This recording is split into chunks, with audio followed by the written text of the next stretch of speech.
How to fix an error occurred in Instagram? Close this app now. Error problem.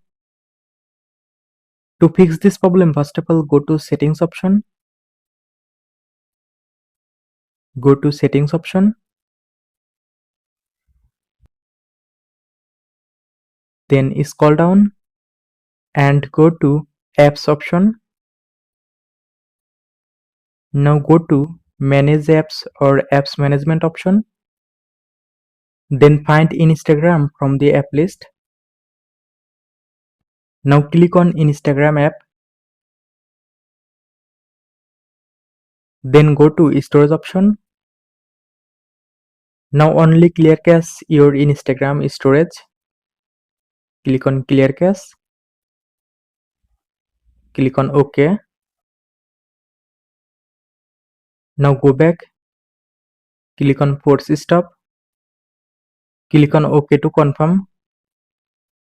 Now go back to home screen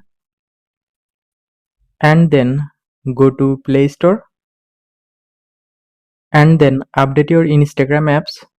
So click on search bar and search for Instagram.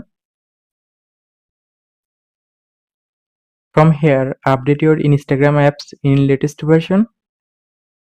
After update your Instagram apps, now power off on in your device and then open Instagram.